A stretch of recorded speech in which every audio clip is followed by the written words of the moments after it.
அனைவருக்கும் வணக்கம். இன்றைய தினமணி செய்தித்தாள்ல என்ன செய்திகள் இருக்கு அப்படின்னு சொல்லி பார்ப்போம். முதல்ல பார்த்தீங்கன்னா, இன்றைக்கு செப்டம்பர் 11 1893 தான் நம்மளுடைய ஆ விவேகானந்தர் இந்த சிகாகோ பார்லிமெண்ட் ஆஃப் ரிலீஜியன்ஸ்ல பேசியிருப்பாரு. அதே மாரி செப்டம்பர் 11 அப்படிங்கிறது பார்த்தீங்கன்னா, பாரதியாருடைய பிறந்த தினமாகவும் இருக்கு. இந்த வருஷம் பார்த்தீங்கன்னா 104வது பாரதியாருடைய பிறந்த தினம். சரிங்களா? செய்திகளுக்குள்ள போனோம்னா, வாக்காளர் பட்டியல் தமிழகத்திலும் தீவிர திருத்தம் அப்படின்னு சொல்லி குடுத்திருக்காங்க. ஓகேவா? இப்ப பீகார்ல பார்த்தீங்கன்னா, எஸ்ஐஆர் அப்படிங்கிற ஒரு விஷயம் போய்க்கிட்டு இருக்கு.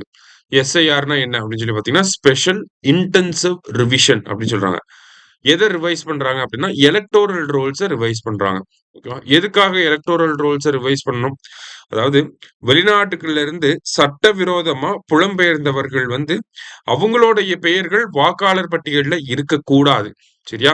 சோ அத உறுதி செய்வதற்காக தான் என்ன பண்றாங்க? இந்த ஸ்பெஷல் இன்டென்சிவ் ரிவிஷன் அப்படிங்கிறத பண்றாங்க. சரியா? அதான் அந்த சட்டவிரோதமா இருக்கக்கூடிய நபர்கள் வெளிநாடுகள்ல இருந்து இந்திய குடியுரிமை இல்லாம அந்த மாதிரி சட்டவிரோதமா வந்த நபர்கள் அவங்கள திருப்பி அனுப்பணும். அவங்களுடைய பெயர்கள் வாக்காளர் பட்டியல்ல இருக்கக்கூடாது. அதுக்காக தான் இத பண்றாங்க. எப்படி அத உறுதி செய்றாங்க? நமக்கு அவங்க வெளிநாட்டுல இருந்து இந்தியாவுக்குள்ள வந்தவங்களா இருக்காங்க அப்படின்னா, அவங்க இந்தியாவுல தான் பிறந்திருக்காங்க அப்படிங்கிறதுக்கான ஆதாரங்கள காட்டணும்.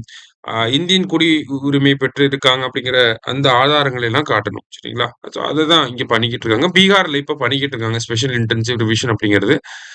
அடுத்ததா பார்த்தீங்கன்னா, தமிழகத்திலும் இத பண்ண போறோம் அப்படிங்கிறத சொல்லியிருக்காங்க. ஏன் அப்படின்னு சொல்லி பார்த்தீங்கன்னா, அடுத்த வருஷம் தமிழகம் உட்பட தமிழகம், அஸ்ஸாம், கேரளா, புதுச்சேரி, மேற்கு வங்கம் இந்த மாநிலங்கள் எல்லாத்திலுமே தேர்தல் வரக்கூடிய மாநிலங்களாக இருக்கு. கிட்டத்தட்ட ஒரு 5 மாநிலங்கள்ல தேர்தல் வரப்போகுது. சோ அதனால தேர்தலுக்கு முன்னாடியே எலக்டோரல் ரோல்ஸ இந்த மாரி ஒரு ரிவிஷன் பண்ணிட்டாங்க அப்படின்னா, தேவையில்லாத நபர்கள நீக்கிட்டு ஒரு ரிஃபைன்டான ஒரு எலக்டோரல் ரோல்ஸ குடுக்க முடியும். அதுக்காக தான் இத பண்றாங்க. சரியா? அதான் முதல் செய்தியில குடுத்திருக்காங்க. அடுத்ததா பார்த்தீங்க அப்படின்னா, நமக்கு இன்றைய திருக்குறள். திருக்குறள்ல என்ன குடுத்திருக்காங்க அப்படின்னா, "நட்டார்க்கு நல்ல செயலின் விரைந்ததே ஒட்டாரை ஒட்டிக் கொளல்" அப்படின்னு சொல்லி குடுத்திருக்காங்க. பகைவராக உள்ளவரை பொருந்துமாறு சேர்ந்து கொள்ளல் நண்பவர்க்கு உதவியானவற்றை செய்தலை விட விரைந்து செய்யத்தக்கதாகும் அப்படின்னு சொல்லி குடுத்திருக்காங்க. சோ பகைவரையும் சேர்த்துக்கிறது என்ன சொல்றாங்க? நண்பருக்கு உதவி பண்றத விட விரைந்து செய்யக்கூடிய ஒரு செயலாக இருக்கும் அப்படின்னு சொல்றாங்க. திருக்குறள் எண் 679 அதிகாரம் வினை செயல் வகை. சரிங்களா? சோ எனிமீஸ் ஆர் ஃபிரெண்ட்ஸ் அப்படிங்கிறத இந்த இடத்துல சொல்ல வராங்க. ரைட். இங்க நம்ம பார்த்திருந்தோம். 104வது பிறந்த தினம் பாரதியாருக்கு அப்படின்னு சொல்லி. சோ அதுல ஒரு முக்கியமான விஷயம் இந்த ஆர்டிக்கிள்ல பெண்களுக்காக எப்படி பாரதியார் குரல் கொடுத்தார் அப்படிங்கிறத இந்த ஆர்டிக்கிள்ல சொல்லியிருந்தாங்க. அதுல முக்கியமா என்ன தென்பட்டுச்சு அப்படின்னு பார்த்தீங்கன்னா, நமக்கு பாரதியார் பத்தின பணிகள் அப்படின்னு சொல்லி பார்த்தீங்கன்னா, இதழ் பணிகள நம்ம சொல்லுவோம். இந்தியா, சூரியோதயம், சக்கரவர்த்தினி, ஆ சுதேசமித்ரன் இந்த மாதிரியான இதழ் பணிகள சொல்லுவோம். பாடல்களா பார்த்தீங்கன்னா, சுதேச கீதங்கள சொல்லுவோம் நம்ப. பாஞ்சாலி சபதத்த சொல்லுவோம். ஆ என் தாயும் தாயும், ஜெயபாரதம் இந்த மாரியெல்லாம் நம்ம சொல்லுவோம். ஆனா, நம்பள்ல நெறைய பேருக்கு தெரியாத ஒரு விஷயம் என்ன அப்படின்னு சொல்லி பார்த்தீங்கன்னா, பாரதியார் தன்னுடைய சுயசரிதையையும் எழுதியிருக்கிறாரு. அத இலக்கியமாகவும் படைச்சிருக்கிறார். சரிங்களா?